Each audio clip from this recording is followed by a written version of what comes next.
The Dreaded Drake by StoryMan-Jack. 5 officers sat on the bridge, their skin-tight battlesuits immaculate, as if they were real Navy officers, and not a group of transient and declared traitors. To be fair, many were former Imperial Navy. They watched the tactical display before them with tense anticipation. Lieutenant Sloan manned the propulsion and navigation system, her black hair pulled up in a bun, busy calculating the gravity eddies and fluctuations since the sensors could no longer see them. Lieutenant Gates, on weapons and tactical, sat forward, studying the plots for long-range torpedoes and missiles. Manual calculations were necessary due to the prototype cloaking device that they were using. Cloaking required the ship to be blinded for all sensor data, usually making the ability to use the cloak in a tactical situation nebulous at the very least and suicidal at the worst. However, if one was willing to take chances and do manual calculations using predictive methodology, it could be used effectively, though not without extreme danger. One miscalculation could lose them to open space or decloak them in the heart of a star. The ship's engineer, Commander Samson Kane, watched his newest toy with smug satisfaction, his hands a flurry of activity on the console behind the captain's seat. The first officer, Commander Harkness, a tall, burly man who looked more a cage fighter than the first officer aboard a ship, sat beside the captain, watching the Empire's newest supercarrier with anxiety. "Prepare to drop the cloak and open a comm channel to the Imperial ship," the captain stated in his proper manner. Drake was dressed, as they all were, in his black military-style combat suit, the skin-tight material designed to protect humans from the vacuum of space. His perfect, trimmed black hair shined in the glow of the artificial light, and his face would have been just as perfect but for the long scar that crossed from eye to jaw, left to right. The artificial eye glowing blue in the onboard ship's lighting. "Now, Harkness," he ordered the first officer, waiting for only a moment for the connection to go and cloak to go down as well. He began. "Admiral Pritchard, ma'am, this is the captain of the Circe. As you are now aware, the mining operation on Urian 7 is now under new management, and furthermore, you have violated our sovereign space. You are hereby ordered to heave to in order to surrender yourselves into our custody." He nodded and waited for their response. "Are we on trajectory?" he asked his navigator. "Yes, sir," was the response from his young lieutenant, as the woman continued to watch the display countering the eddies and rips in the system's gravity, calculating new plottings. "May I know with whom I'm speaking?" A feminine response came over the comm. "Oh, of course. Ma'am, this is Captain Guile Drake of the Circe," the captain responded simply. "I should have known. What is it you want?" "Exactly, Dread Drake. Is it your wish to become the #1 target for the bored and underutilized Imperial Navy?" she asked. "I see." He sounded almost disappointed. "Well, Admiral, I represent myself. I own this system, and a few others.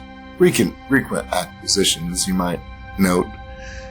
If you want tritium from Urian 7, you are going to have to pay for it. And this time, the Empire will pay with your ship. If the Empire does not like it, they can get an ambassador off his fat ass and come out here and complain to me himself." He paused.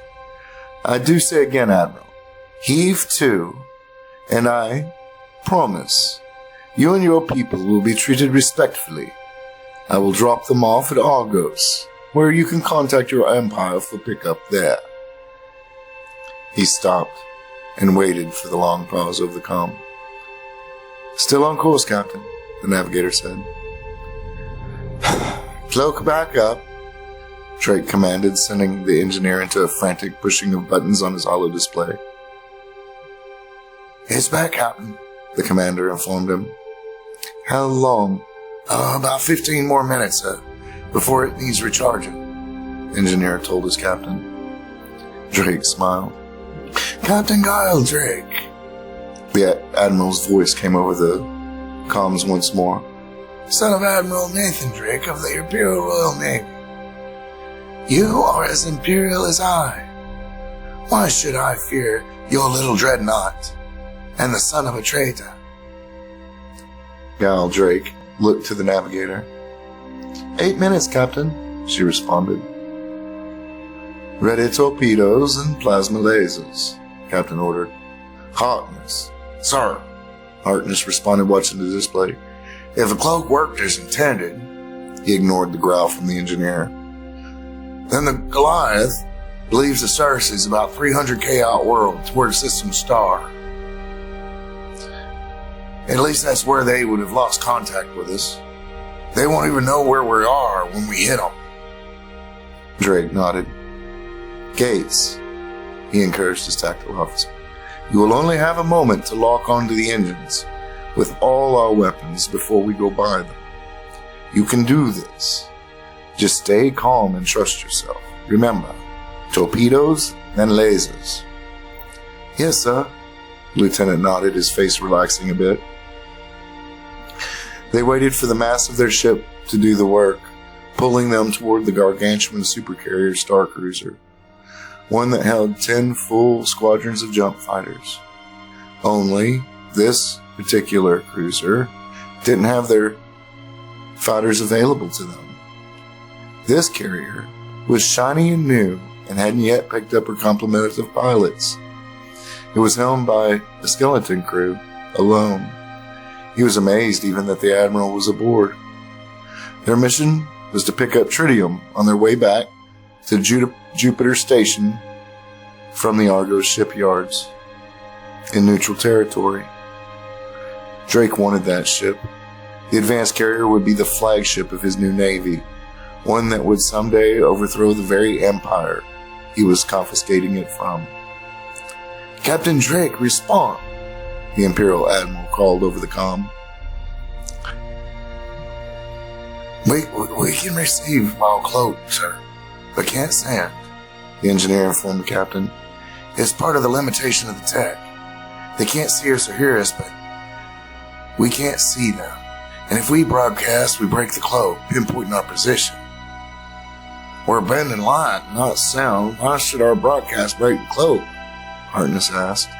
The engineer glanced up. "He'll give them a point of broadcast. Given our last known coordinates, their systems will calculate our trajectory and focus everything they have on us at the best time possible for them to do the most damage possible to Cersei." The captain nodded. "Time to target." 30 seconds, Captain," Sloan informed her captain. "Drop cloak, open comms," Guile Drake ordered, smiling. "Because, Admiral," he let his superiority drip from his voice, "you no longer have an engine." "Firing, sir," Gates informed. "Hits. All hits. 7 torpedoes, reporting and penetration by both lasers." The ship rocked as the character's defense system let loose with missiles. But too little too late. They exploded harmlessly behind the knife-like Cersei. "Get out to 300K again, and come to a full stop. Get us turned around," the captain ordered, and then turned to his first officer. "What's the data, Harkness?" "We didn't even receive a hit, Captain. Their engine's down completely. It'll have to be replaced completely, though," the first officer noted. "Oh, we already have an engine waiting for that monster," the captain informed his first officer. "The cloak is being integrated into it, incidentally powered by the exhaust, so to speak. All those tritium emissions will be stored and used to power the cloak. A very efficient and effective solution to our recharging problem, no? Most elegant." He knew they were worried about their share of the total value of the ship. That was their pay sitting out there, after all. I assure you, Guile Drake, we will not surrender this ship, the Admiral on the comm declared. And Drake smiled. He knew Admiral Pritchard. He was a boy when last he knew her, but she was a coward, though a useful one. To his crew he said, "You don't think so?" Then nodded toward his tactical officer. "Show the Admiral how serious we are, Lieutenant." "Torpedo in, one away, Captain," the man stated after a moment. There was a silence as they all waited. And then, abruptly, a bright explosion bloomed about 10K from the disabled Imperial carrier. Static filled the comm system for several seconds, and the ship bucked for a moment as a blast wave passed over the ship. That was cyclonic," the Admiral's shocked voice came over the comm. That's been banned." "Banned by who, Admiral? The Empire?" "I have no treaty with your Empire, nor do I intend to have one. What I do intend is to have your ship. Or we can do it the other way, and I will nick it into space dust. I have 10 more of those warheads. After all, I can try for another ship later. You have 15 minutes to decide." Captain made a cutting motion to Harkness. "Is the cloak ready?" "Aye, Captain," Engineer stated. "Charge back up." "Are we in position, Lieutenant?" Drake asked Sloan. "Aye, Captain," the young woman answered. "All right, then. Bring up the cloak," he ordered, and when the comm officer affirmed it was done, he stood, leaning on his ivory cane. "Now, we wait." "Your orders, Admiral?" the squat, pinch-faced captain asked. The Admiral in her white battlesuit sighed. "Where's the Sassy?" "It's disappeared from sensors again, Admiral," the young ensign answered. "We are at their mercy, Captain Girl. We surrender," she ordered. "But Admiral," Captain argued, his face red, "it is but a dreadnought. A dreadnought that has disabled our ability to break orbit. A dreadnought with a cloaking device. A dreadnought commanded by the son of one of the most feared spaces in the history of the galactic warfare." She stood. "He will nick us without hesitation.